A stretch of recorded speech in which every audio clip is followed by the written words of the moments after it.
Glória a Deus. É bom louvar ao Senhor, né?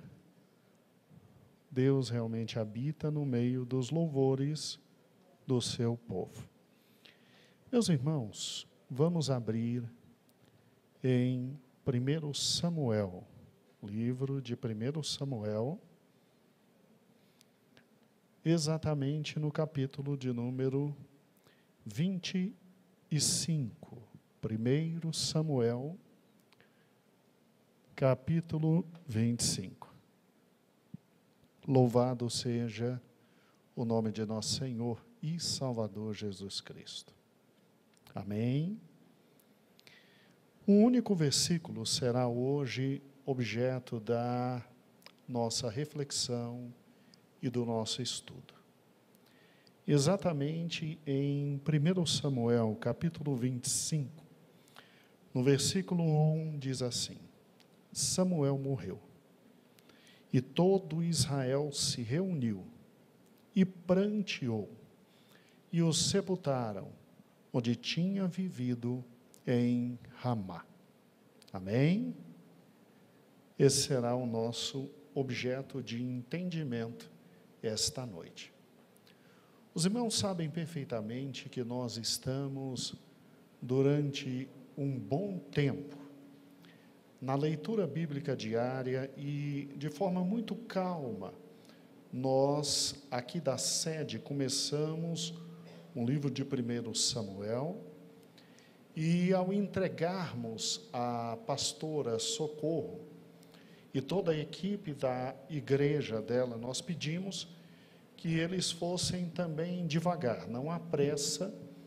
É um dos livros mais relevantes da palavra de Deus, um dos menos conhecidos, e a relevância dele está no fato de, historicamente, aqui Israel está saindo da questão tribal, está saindo da época dos juízes e se está inaugurando a questão da união nacional, um só povo, um só rei, e imediatamente o Senhor Deus começa a monarquia. É interessante esse momento histórico, porque é um momento de profunda dificuldade sociológica, profunda dificuldade política, terrível escassez e dificuldade econômica. E o pior, é um momento de terrível vivência espiritual. Você tem um mesclar de absolutamente tudo. Absolutamente tudo. Primeiro, a geração mais poderosa de Israel, quando do início de Juízes ela falece. Morre quem? Morre Josué, morre Caleb. Segundo a palavra de Deus, morrem os grandes homens de Deus que sucederam literalmente os primeiros pais de todo Israel, das 12 tribos. E não é só Josué, não é só Caleb, é também todos os anciãos daquela época. Eles falecem, eles são literalmente enterrados, mas já enterrados na terra prometida. Grande parte do território é conquistado.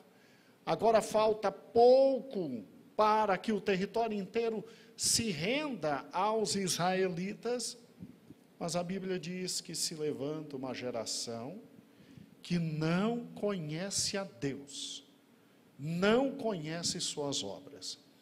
É lógico que quando a Bíblia diz que essa geração se levanta, não é uma geração que não tinha conhecimento de tudo que Deus tinha feito no sentido teórico.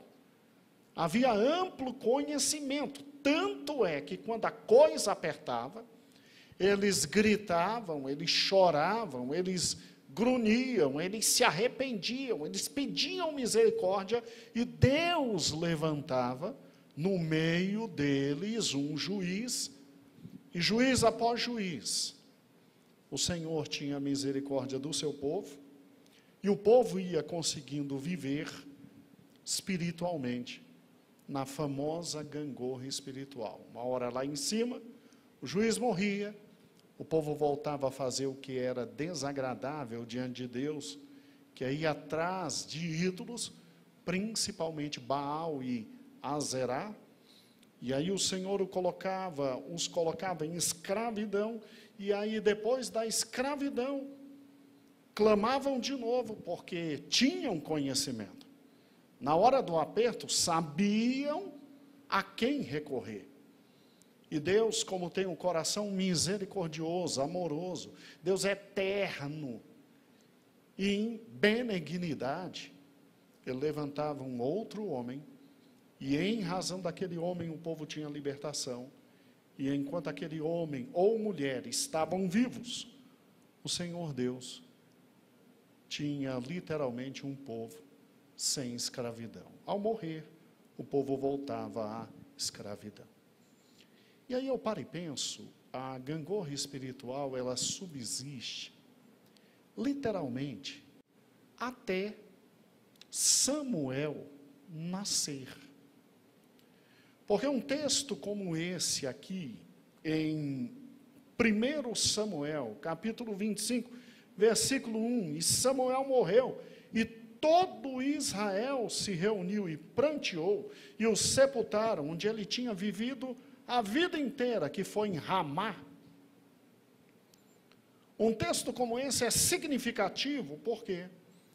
Porque esse homem chamado Samuel, ele é literalmente o último dos juízes. Mas ele é um juiz muito especial. A morte de Samuel significou muito, mas muito para Israel, se não, raciocine comigo. Em primeiro lugar, quem foi Samuel no ciclo da gangorra espiritual dos juízes? Ele foi simplesmente o maior de todos os juízes que Israel teve. A Bíblia diz que depois da grande vitória que ele teve contra os filisteus, e em Ebenezer, ele coloca aquela pedra, e ele diz, até aqui o Senhor nos abençoou. Ali começa uma nova história de vida, de paz e de avivamento espiritual. Se você raciocinar comigo, você vai ver que Samuel, ele é responsável por um período maravilhoso de estabilidade espiritual diante de todo o povo, diante de toda aquela terra. Ele é o maior de todos os juízes, porque se você parar e pensar, o primeiro dos juízes, Otiniel, ou Otoniel, chamado Leão de Deus, que se casa com Axa, a filha de Caleb, é um homem grandioso, forte, poderoso. O segundo também, o terceiro também, mas a partir do quarto juiz, você vê que os juízes que se levantam são homens com menor capacidade espiritual, mais voltado para o materialismo, menor visão espiritual, a ponto de Sansão ser o último juiz antes de quem? Samuel. Sansão é o último juiz antes de Samuel. E a gente não precisa descrever, então, Sansão para os irmãos, porque os irmãos sabem perfeitamente que de todos os juízes, talvez, o mais limitado, quanto à visão espiritual, quanto à noção de espiritualidade, quanto à sinceridade, quanto a não brincar com o pecado, quanto a andar em caminhos absolutamente distantes da presença de Deus. Juiz Sansão. Então, você vê uma decadência espiritual nos juízes, e quando Samuel surge, Samuel eleva o nível. Samuel faz o nível dos juízes crescer de forma exponencial. Porque Samuel é fruto de uma mãe que chora e que pede a misericórdia de Deus, mesmo Deus tendo deliberadamente cerrado a madre dela. E ela diz, se o Senhor me der, eu vou entregar de volta, eu vou preparar, eu vou colocar esse menino num nível espiritual muito grande, eu vou devolver, mesmo sabendo que o sacerdócio na época era tão corrompido quanto os juízes. Quando Samuel surge, você tem juízes corrompidos. E você tem os filhos de Eli, como sucessores de Eli, o sacerdócio corrompido. Tanto é que o neto de Eli, quando nasce, no episódio do triunfo dos filisteus, do raptar da arca e da morte do próprio Eli, a mãe diz, o nome desse menino é Icabod. E a glória foi-se, a glória do Senhor se foi de Israel. Então você pode entender o momento histórico em que Samuel surge. Samuel surge no momento em que todos os grandes homens do povo de Deus estavam cegos espiritualmente, mortos espiritualmente, indignos para os cargos que estavam exercendo. E a mãe ainda tem coragem de preparar o filho para entregar para quem? Há muito tempo já não via mais nada do Senhor, e a única coisa que via era seus filhos abusando do sacerdócio e brincando na presença de Deus. Samuel surge nesse contexto. E Samuel é menino que foi muito bem educado por Ana, sua mãe, e Eucana, seu pai. Samuel é menino que tem comportamento na casa do Senhor. Samuel é menino que cresce, e mesmo vendo os deslizes dos filhos do sacerdote, que não tinham mais temor espiritual nenhum, ele tinha dignidade de tudo que ia fazer para Deus, fazer da melhor maneira possível, e a mãe incentivava isso. A cada ano que ela ia, levava uma estola sacerdotal nova para ela, mesmo que pequenininho, e o incentivava mesmo no momento mais tormentoso espiritualmente existente. Samuel cresce e não vê nenhum outro juiz senão o próprio Eli. Na época de Samuel não tem grandes juízes como Sansão. Eli tinha que ao mesmo tempo cuidar do sacerdócio, cuidar da administração de toda uma pátria e cuidar da casa. Nem cuidou do sacerdócio, nem cuidou da pátria e nem cuidou da casa. Samuel cresce tendo os piores exemplos para a sua vida. Mas havia algo no coração desse menino, que era a palavra de Deus implantada pelo pai, pela mãe, e a escolha de Deus para a vida dele.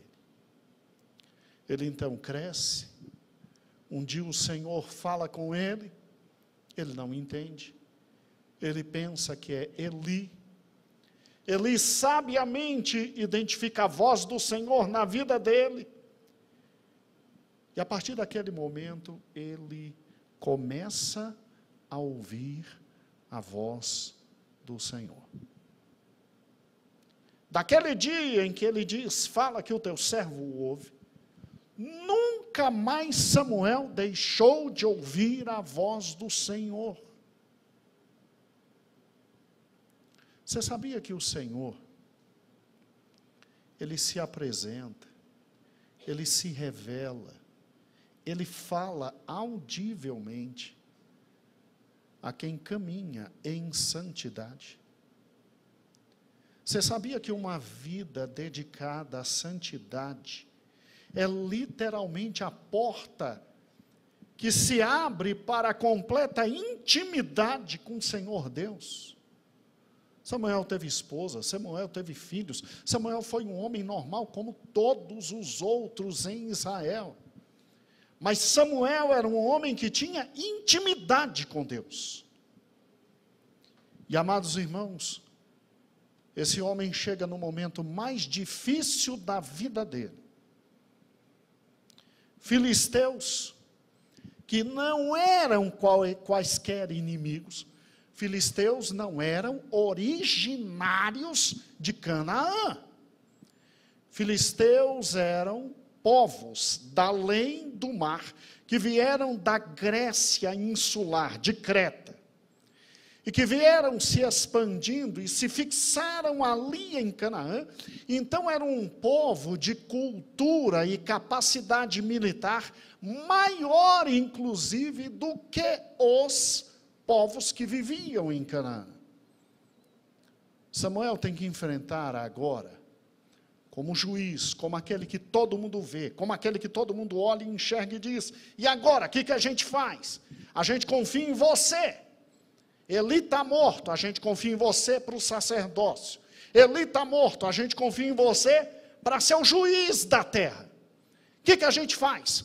Vai continuar sofrendo na mão dos filisteus ou ataca?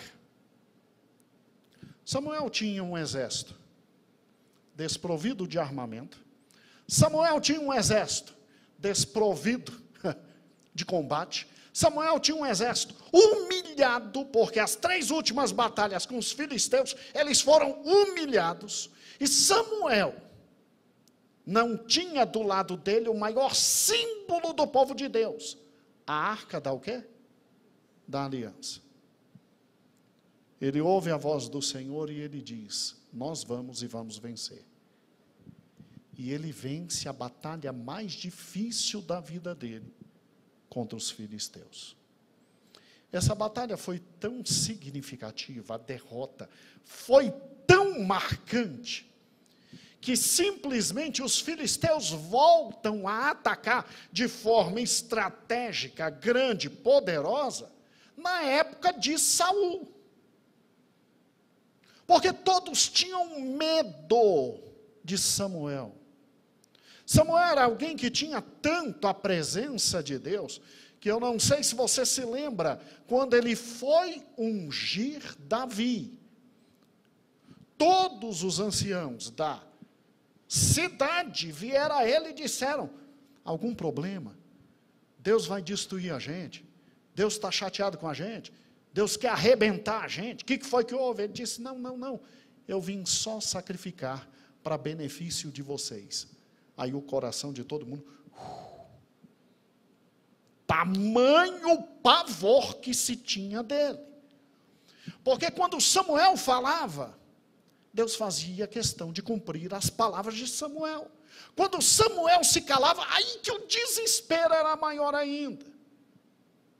Quando Samuel dizia: vai chover, chovia. Quando Samuel dizia: não vai chover, não vai chover, não chovia. Tanto é que Elias é identificado como grande homem de Deus, em razão de algumas profecias que, quando estivermos estudando Reis, nós vamos comparar com Samuel e você vai entender muita coisa na vida de Elias. Escute, Samuel não era qualquer um.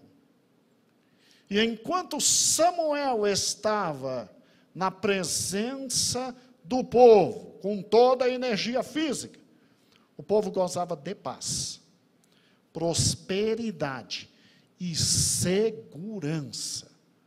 Porque até os cananeus, inimigos, temiam Samuel. Temiam Samuel. Muito bem, Samuel envelhece.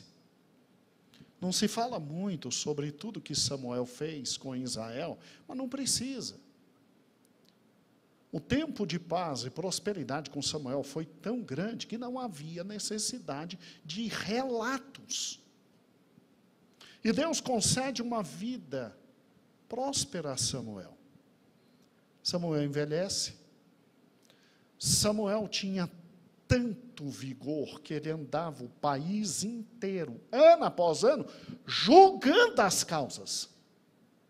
Gente, você pode imaginar o que é isso? Você ir do norte ao sul e do leste ao oeste, e as pessoas que estão brigando, dizem assim, calma, Samuel vai chegar aqui em Nissan, nós vamos acertar isso.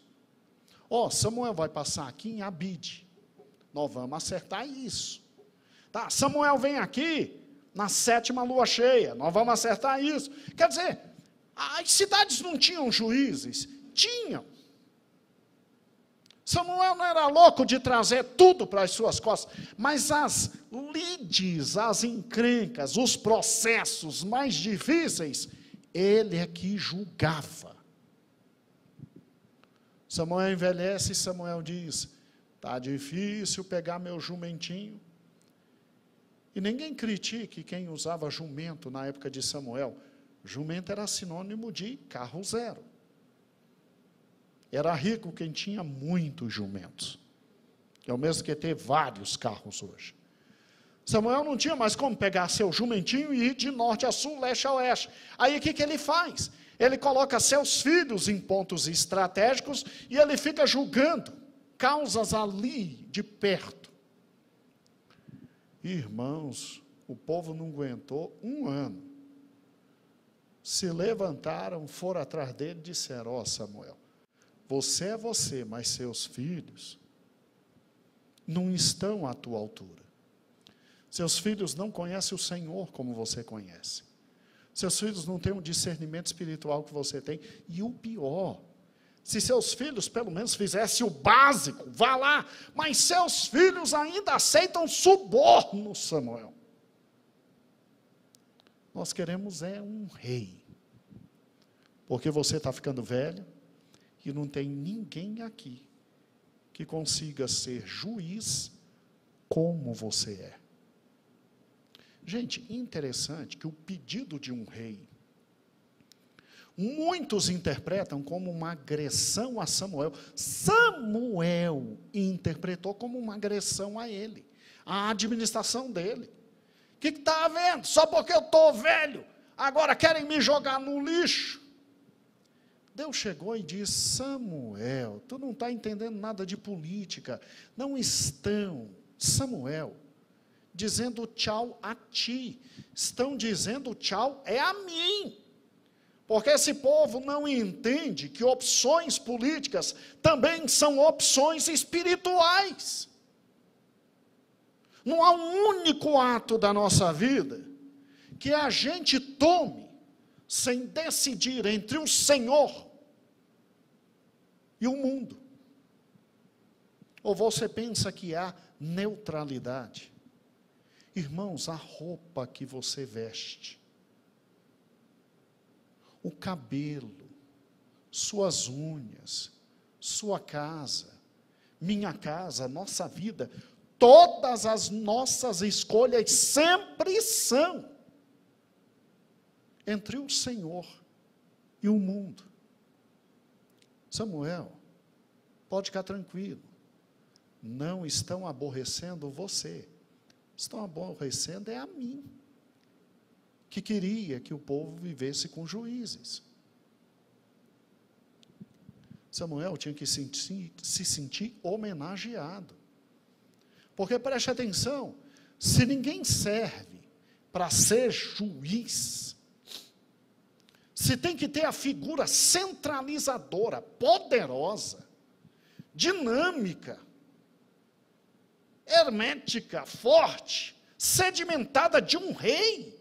Isso significa que quando da sua morte, Samuel, nós temos que dar um plus, tem que ter um up, porque não existirá depois de ti nenhum outro que juiz.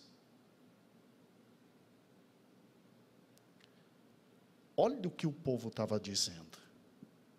Não tem ninguém como tu, ó Samuel.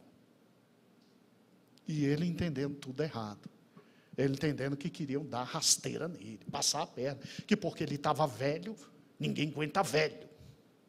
Não é isso, Samuel. É que não há ninguém como tu és. Então, ou a gente dá um salto de qualidade agora, ou a gente dá um up sociológico, político, ou então já era. Deus, sabendo que seria muito difícil a vida, quando da morte de Samuel, Deus já traz um rei para o povo enquanto Samuel está vivo. Até para que o primeiro rei, que teria muitos problemas, em primeiro lugar pessoais, porque ele acreditava que ele era tudo, menos rei. Ele tentou fugir de todas as formas. Ele tentou simplesmente não ser o que Deus determinou. Mas ele era a pessoa ideal, escolhida por Deus, não porque Deus o queria, mas porque Deus queria atender o pedido do povo. Nós queremos um rei igualzinho às outras nações. Ótimo. Grande, forte, poderoso, maluco, intransigente, feroz, doido, sem conhecimento de Deus, sem compromisso com Deus. É isso que vocês querem? Então tá bom, está aí Saul. Todinho para vocês. Todinho. E Samuel sobrevive. Exatamente 2/3, alguns comentaristas dizem isso, esse cálculo eu não fiz, 2/3 do reinado de Saul. Para que houvesse uma estabilidade política, para que Saul conseguisse ter um exército, para que Saul conseguisse ter palácio, para que Saul conseguisse ter o respeito do povo, para que Saul conseguisse ser rei. Se Samuel sai politicamente naquele momento, Saul talvez tivesse sido destruído por um general. Certeza. Só que Deus não estaria sempre com Saul. Deus até pretendia deixar Saul e sua descendência. Mas Saul era igualzinho a todos os outros reis que as circunvizinhanças traziam como protótipo, como exemplo para Israel. Só que agora, Samuel morre. Você já pensou como é que ficou? Em primeiro lugar, o coração de Saul? Pensa. Era o único ser que ainda conseguia segurar Saul no seu trono.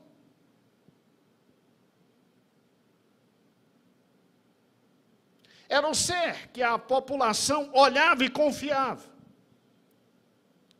E a população, de vez em quando, devia perguntar assim, mas tinha que ser Saul. E Samuel deveria, de vez em quando, responder. Alguma vez Deus falou comigo e eu não entendi a voz dele, ele escolheu Saul do jeitinho que vocês escolheram. Agora pare e pense, um rei medroso, um rei temeroso, um rei que perdeu a compostura, um rei que não sabia conviver com um dos seus generais mais benignos, mais amáveis, mais afáveis, mais leais, e que era seu genro, e que vencia todas as batalhas, mas como o povo começou a louvar um pouco mais esse general que ele rei, ele, por não saber conviver exatamente com outro grande, e por ter um ego enorme, esse rei se perde todo. E a vida dele passa a não ser mais proteger o povo, abençoar o povo, pensar na economia, guarnecer a política, enfrentar exércitos inimigos, mas ele passou a pegar todo o seu know-how e ir para cima para matar o genro. Quer dizer, você agora tem, na civilização, um endemoniado na frente do povo de Deus. Porque saiu o espírito de quem? De Deus, de Saul. E ele era cometido de outro espírito. E o pior, agora já não tem mais o genro tocando para o espírito sair. Para o diabo dar um tempinho, entendeu? Tempo. Para Saul. Você tem na frente do povo de Deus um ser completamente endemoniado como rei. Você pode esperar o que disso? Você pode esperar que atitude? Segundo problema, com a morte de Samuel. Com a morte de Samuel, que profetas nós temos? Samuel, pelo menos, cria a primeira escola de profetas e ele deixa profetas para Israel. Mas não há nenhum profeta tão grande quanto Samuel. Sim, você tem Natã, que talvez tenha vindo dessa escola, e que enfrenta Davi quando Davi erra. Mas Natã está muito longe de ser Samuel. Então você tem um momento histórico em que o líder político está endemoniado,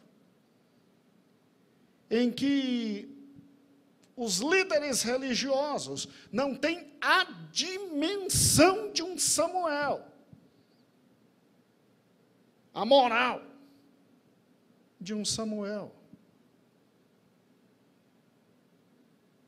E o pior, quem é que agora vai proteger Davi?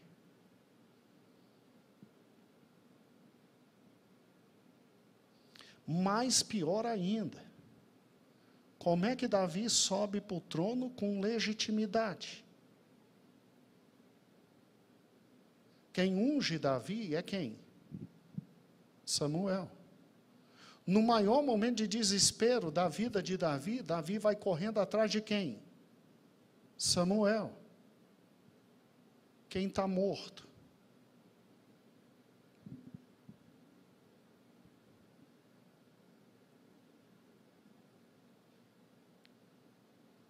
Você entendeu o que significa 1 Samuel, capítulo 25, versículo 1?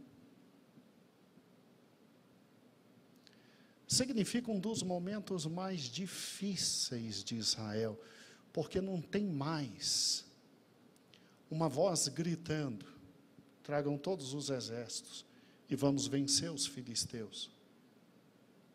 Você tem uma voz gritando: venham todos os exércitos para matar Davi. Você não tem mais aquele que, ao falar a palavra de Deus, todos se curvavam e diziam: sentença correta, nossa lide está resolvida.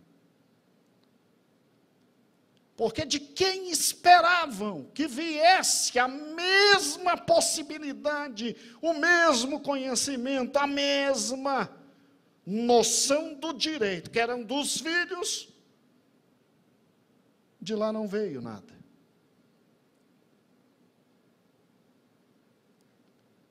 Você tem um sacerdócio paralelo, ocorrendo, estranho.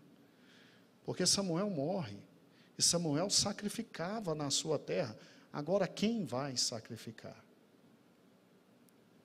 Sim, irmãos. Israel se sentiu, quando da morte de Samuel, mais ou menos assim, com aquela sensação, gente, tiraram aquele que era símbolo de tudo que é bom de Deus, da gente, e quem tirou foi o próprio Deus. E agora, o que está vindo? A gente tem um rei que não cuida da gente, a gente tem um rei que não olha para a gente tem um rei que gasta a vida para matar um único general sincero que ele tem, que é seu genro Davi. A nação está entregue, os filisteus estão invadindo, estão engolindo tudo, estão arrebentando, estão botando para quebrar, estão roubando a nossa produção. O único homem que podia trazer alguma coisa para a gente está morto. Você pode imaginar o que é ser um israelita piedoso e fiel a Deus nesse momento histórico? Sabe aqueles momentos históricos em que você olha e você não vê saída, e você simplesmente diz, acabou tudo. Arrebentou tudo.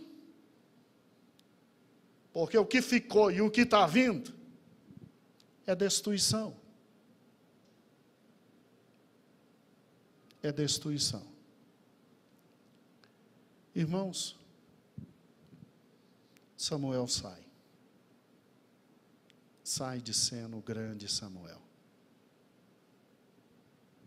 E entra alguém maior ainda, Davi. Samuel se retira e Davi é levantado. Davi nunca correu atrás do trono. Davi teve 2 grandes oportunidades para tirar a vida do rei. Nós estamos essa semana vendo uma das oportunidades que ele tem. Davi tem inclusive do lado dele gente fazendo hermenêutica bíblica e dizendo, olha, é Deus que colocou Saul em suas mãos, e ele diz, eu não vou tocar no ungido do Senhor. E Davi passa uma vida inteira de rei fugindo. Davi tem que chegar ao ponto de dizer, olha, eu protegi, meu amigo, os teus cordeiros, tuas ovelhas, manda alguma coisa para a gente comer. E aí um homem chamado Nabal olha para a cara dele e diz, quem é você? Eu não te conheço. E se não é a esposa dele, Davi tinha acabado com a casa dele todinha.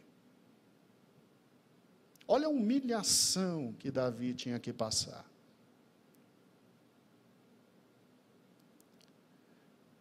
Às vezes parece que as coisas saíram do controle, né? A gente tem a sensação de que o pior ainda vai vir. Às vezes a gente tem a sensação de que está abandonado, de que o que Deus está fazendo não fecha, não encaixa. Esta é a mesma sensação do povo de Deus quando esse homem morre. O choro aqui não foi brincadeira. O choro aqui não foi coisa pequena. E quando se diz que todo Israel pranteou, é lógico que não veio todo mundo para Ramá, mas é lógico que de norte a sul e de leste a oeste, todos prantearam, porque Samuel era a esperança última de um pouco de vida no momento de um reinado maluco. Sabe, irmãos, em tempos difíceis e horríveis, creia,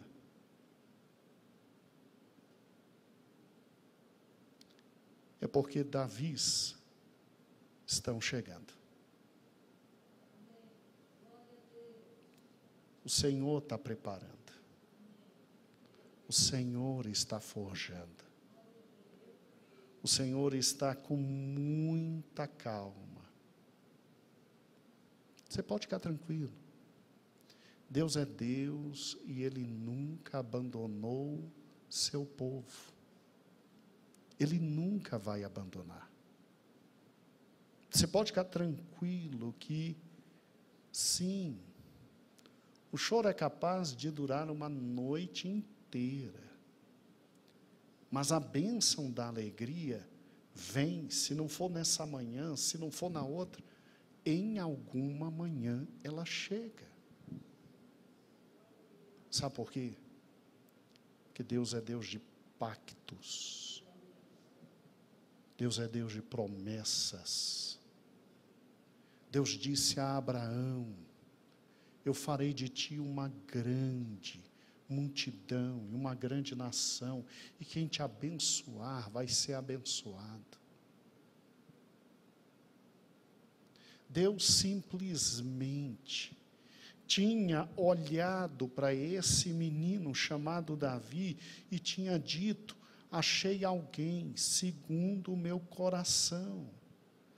E lá na frente, Deus vai olhar para ele e vai dizer: eu te amo com tanta profundidade, que nunca um filho teu vai deixar de estar no trono.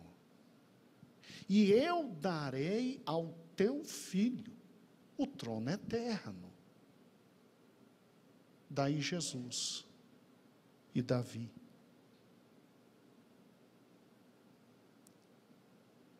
Irmãos, são nos momentos mais tristes, difíceis e perigosos, nos momentos de maior tensão e de dor, que a misericórdia do Senhor se apresenta como nunca.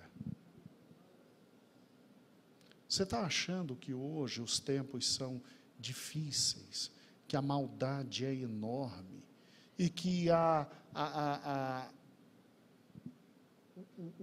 o sistema satânico está como nunca? Não, meu irmão. Houve um tempo em que a escuridão era tão grande, o pecado, a promiscuidade, tão enormes, que o Deus descia e vinha até nós, e andava conosco, e conosco comia, e conosco bebia, e conosco falava cara a cara, ou nós teríamos nos destruído. Tamanha a dimensão do pecado. Houve um momento em que não tinha mais como, através de animais, se ter recuperação humana. Porque o coração humano chegou a tal ponto de miséria, que Deus disse: é agora. E Cristo veio, no momento mais difícil da história humana. Cristo aqui esteve, deu sua vida, e abriu de novo a possibilidade da gente viver, da gente existir. A história está repleta de Davis. E você não se preocupe, você não tenha medo nem receio, porque Davi está chegando. Eis que venho sem demora. Guarda o que tens, para que ninguém roube a tua coroa. A quem vencer, dar-lhe-ei o direito de comer da árvore da vida.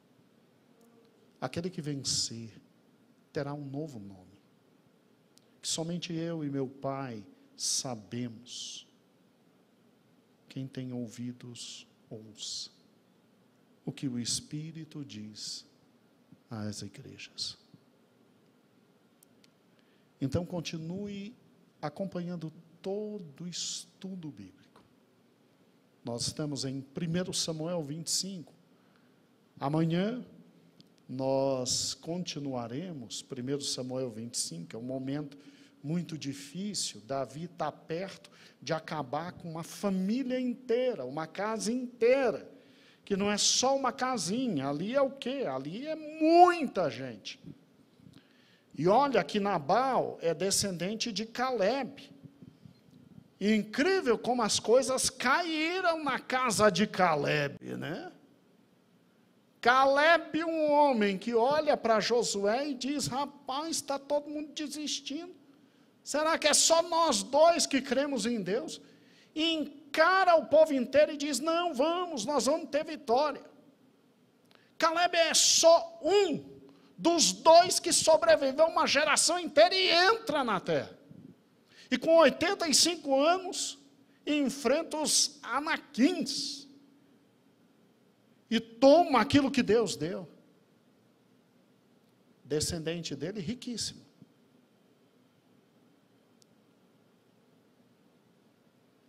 Mas Nabal significa cego, louco, sem juízo.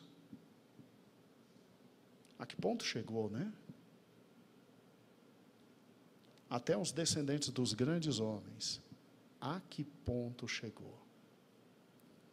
Mas não se preocupe. Deus não deixa de ter grandes homens em todos os momentos. E no pior dos momentos, o Senhor levanta Davi.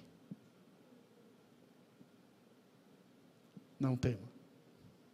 Davi está chegando. Para a honra e glória do nome do Senhor. Davi está chegando. Senhor meu Deus, aqui está a tua palavra.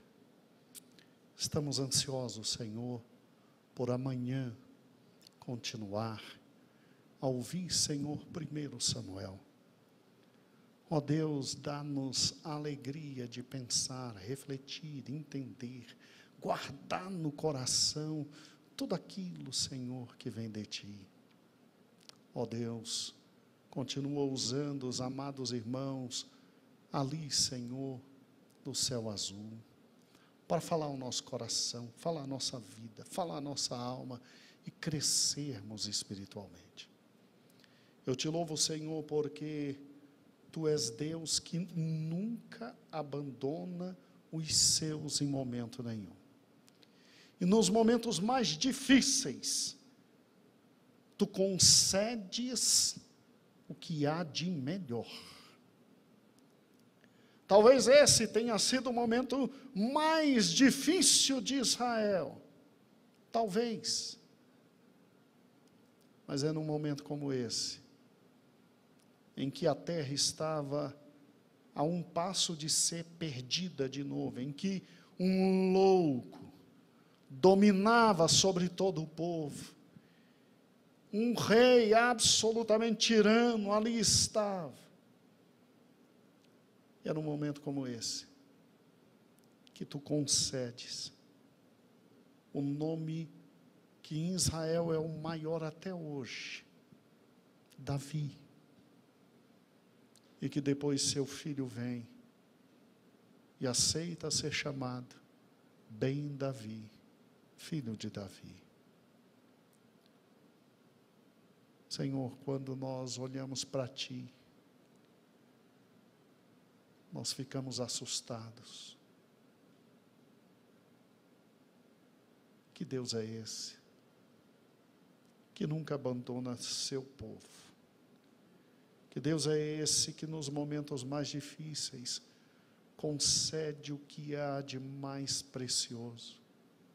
Que Deus é esse que nos momentos mais escuros dá a nós os maiores homens de fé. Portanto, nós louvamos o teu nome. Manda a salvação. Levanta Davis em nosso meio. Levanta Davis nessa pátria. Nós aguardamos o teu socorro, crendo na tua misericórdia e sentindo o cheiro de bênção que está vindo. Mesmo que tudo pareça o contrário, mesmo que Saul domine por um tempo, tu levantarás Davi, porque nós estaremos em oração, clamando a ti, que é Deus de pactos, Deus de promessas, em cuja presença estamos, e te louvamos. Amém. Amém.